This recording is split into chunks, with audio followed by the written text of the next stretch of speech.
Ladies, gentlemen, and adventurers of all ages, when it comes to Baldurs Gate 3, there are so many different ways you can play the game. Different things to focus on, different paths to try, and different moral choices that you can make the entire way. The vast majority of people will just tend towards the quote-unquote good options, the light side, if you will, and while there is absolutely nothing wrong with that, it means that most people will miss some pretty crazy story beats that can hit if you make other choices, specifically the mean, dark, or just straight up evil choices on occasion. Lots of us will be good on our first playthrough, but then promise to ourselves that we'll be evil on the second playthrough, we'll try it out, and then chicken out the first time that you make someone cry. So I thought for all the people out there who simply cannot handle the emotional weight of it all, it might be fun to go over 10 of the most evil choices that you can make in the entire game, with one big disclaimer that I won't be going over anything related to the Dark Urge origin. That's its own thing, and yes, you can make some very nasty choices with it, but that would be just a bit too easy. As well, you could go around literally just attacking every person you meet manually if you want to, killing every NPC on the planet. That's just murder hobo activity that you have to manually do. It's not true evil. I'm talking about genuine in-story decisions, dialogue choices, or quest choices that truly make the world a worse place for those remaining. Without further ado then, going in chronological order, we'll start with the first time that you enter the Emerald Grove in Act 1.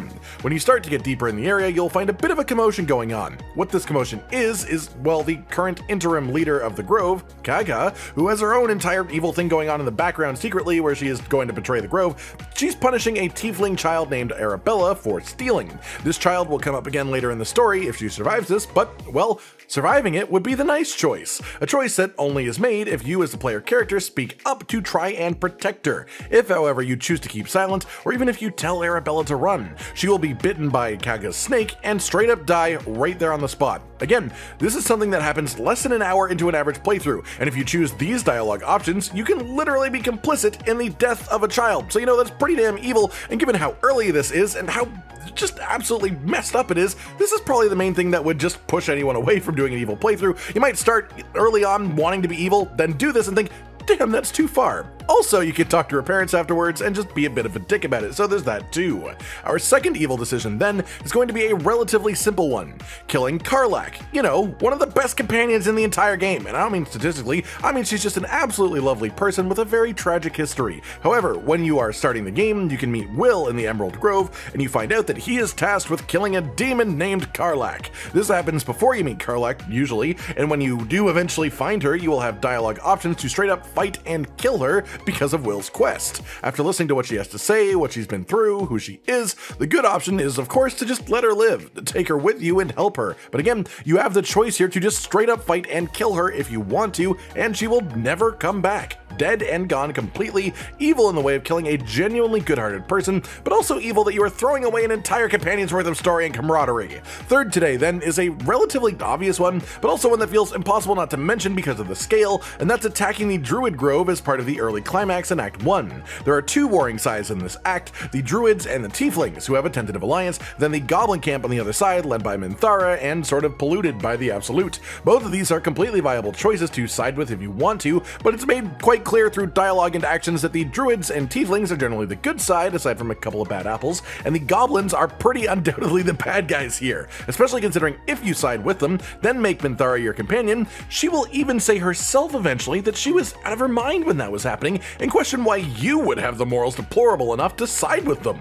Fourth up then is a sort of silly one, because the story really doesn't want you to do it. In Act 1, south of the Blighted Village, you will find a path that leads you to a little side story involving a kidnapped woman, her brothers trying to find them, and the kind old lady, Auntie Ethel. Obviously, everyone knows that hurting old ladies is bad, so the evil choice would be to kill her. Nope, she's actually an absolutely terrifying witch, a hag, real scum of the earth type. But if you want to, you can choose to have a full conversation with her and just sort of let her do whatever she wants at the end of it, which is an absolutely nutty option to let us have. You can even have her try and remove your tadpole from your head, she will fail, and then you can still just let her do whatever she wants with her kidnapping victim. But that's what comes with trying to make a true and proper representation of a tabletop role-playing game. Someone, somewhere, would want to make that choice just to see if it's possible, and the fact that it is silly and undoubtedly particularly evil. Fifth today, we're moving to the Underdark, and in this area there is a sub-location called the Festering Cove. This isn't a big area by any means, and the only real thing of consequence here is a small group of Kuatoa huddled in the middle, all praising and worshipping their own version of the god of death, Boo All. If you interact with them, you have the ability to see through this ruse if you want to, to, but one of the options this dialogue will give you if you fail some checks is to very suddenly and thoughtlessly sacrifice one of your companions. Just straight up kill them right there on the spot, no pretense, no build-up, just gone. And, well, you can do it. You can go through with it, and I feel like meeting a poor impersonation of the actual god of death and immediately turning on someone that you have an actually established bond with to the level of fully murdering them in cold blood is a pretty evil choice. Then we continue through the Underdark, this time in the Myconid colony area. This is a lovely little colony of mushroom people, and if you speak to their leader Spa, you'll find that he is extremely reasonable, level-headed, and seems to actually just be interested in protecting his people and creating a friendly environment. In the colony, there is another named mushroom fellow named Glut, though. Glut's entire Myconid circle was wiped out by the nearby aggressors, and after you kill them and show this Glut that they're dead, his quest is complete. Or is it? Because now he realized that he needs more. He wants a home of his very own. He wants a circle that he can basically control, and he wants to take it from Spa. So he asks you to kill Spa for him, which would then install him as the leader of the colony. Walk up to Spa in the colony and tell him that's happening, and a fight will begin, ending when you kill him, as he's the leader. At which point, Glut will seamlessly take over, and, well, as the dialogue tells you, Glut has different things in mind than Spa did. Specifically, he is focused on using his newfound colony for war, essentially. So you walk into this relatively peaceful place, kill the very reasonable leader, and replace him with a warmonger. That's pretty damn evil if I have to say so myself, especially when it was never any of your business in the first place. For number 7 then, we'll be moving onwards and upwards to Act 2, and this is a pretty clear but also very nasty one. There will be a point while exploring early in this act where you reach the Last Light Inn, and you will be directed to the resident cleric to receive a bit of a boon. This cleric, Isabel, is here permanently concentration casting a massive bubble of light around the inn to protect the dozens of people inside from the shadow curse that has taken over the land, and when you first meet her, you'll be interrupted a bit by a man named Marcus. He will tell you that he is going to take Isabel, and you can sort of, well, just actually side with him and let this happen? It's crazy that you can, and obviously helping someone you've never met kidnap a person who's been nothing but nice to you is undoubtedly evil, but then there's a secondary effect that this has, where if it's successful, if she actually is kidnapped, this will remove the giant bubble of light from around the inn, afflicting every person in the area with shadow curse. Then you have to kill them all. And as if that wasn't enough, Jaheira will ask you what happened and you can just lie to her flat out. Honestly, this is easily one of the evilest things you can do in the game. As for number 8 then, at the end of the Gauntlet of Shar area in Act 2, there will be some pretty hefty decisions for you to make. Shadowheart, your loyal companion, will be given a quest by her goddess to kill the Night Song once and for all.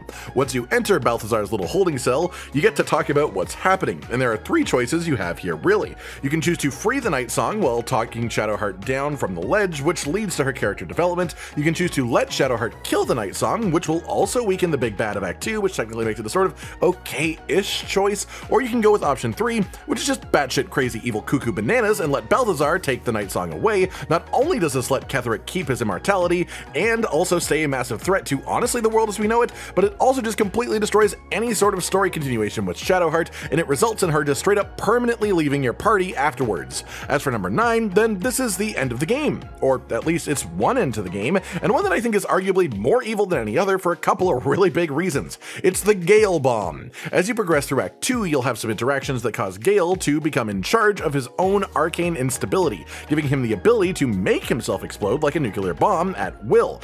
No, not you, Will. Will like the concept. The main point of this happening is that Mystra, Gale's god of choice, wants him to bring it to Moonrise Towers and absolutely just obliterate everything that's there. But the thing is, as we learn as we descend into this grimy area, that isn't actually a solution to anything. Killing the enemy now doesn't change anything or fix anything, it simply will cause a lot of death. So, if you bring Gale anyways, and if you tell him he's good to explode if he wants to, he will take out the 3 big bosses of the game in an instant, as well as your entire party. But don't worry, even if you weren't there, you would still be dead, because the whole thing that the big bads are doing is essentially mind control using the Mind Flayer tadpoles, controlling the wills of those around them through something generally used in even more evil ways and stopping their full transformation. And, well, the second those bosses are dead, well, the Absolute's defeated, but what happens is everything goes back to normal and everyone's fine. It's that all those people that had tadpoles who were just being reasonably bad all just turn into Mind Flayers simultaneously and sort of go on a rampage. So, you know, it's It's really not a good ending by any means, so let's sum that up. Gale explodes, dying for no proper reason, as well as killing your entire party. The rest of your companions, along with everyone else that had a tadpole, turns into a mind flayer completely, then start killing random people just because. And you miss all of Act 3, which is a bit of a crime in itself. Finally then, our last evil choice of the day, I'm going to be going with the Murder Tribunal in Act 3. As you progress through this act, you can find out about a series of murders that have been happening and investigate them. Your investigation will eventually take you down into a hidden passage and put you in front of a very scary figure known to Baldurians, and in this case, in charge of the Murder Tribunal. In other words, a sort of judge deciding if the deeds of evil that you have committed are enough to let you become a proper follower of Baal, the god of murder. This is supposed to be part of your investigation, a nice endpoint where you take out the people responsible and it wraps up nicely. But, well, you can instead just choose to sort of accept it all, become the evil that you were searching for instead, become a chosen of Baal, and the thing that seals the deal is that you have to kill the beautiful little elephant celestial investigator who didn't ask for any of this, and they won't even fight back. They barely have any health, you just kill them in cold blood, straight up murder. This decision can also make some companions abandon you, so if you needed more proof that it was evil, believe in the moral compass of your friends. It feels dirty though. The whole way through this evil ending to the quest, it just feels straight up wrong, and clearly that's the point. And that's it then, everyone. 10 of the most evil decisions that you can make in Baldur's Gate 3 from Act 1 through to a bit of Act 3 too. There is of course more evil in the game, absolutely. More evil you can do, more evil you can be. So if you've enjoyed this, then let me know down in the comments below and we'll probably round up some more. But now I need to go have a good cry over how evil I've had to be today. Like if you liked the video, subscribe and hit the notification bell for more, and most importantly, ladies and gentlemen, until next time, stay sweet. Josh, Cotton, and Hollow with the videos, dropping the humor like a hammer on your tippy toes, bringing entertainment on a daily arrangement to take our insanity and turn it into entertainment. Yes, I said entertainment twice, to reiterate that it is nice to look into your faces on a mostly daily basis when you let us in your homes to make the whole world a stage. Goodbye.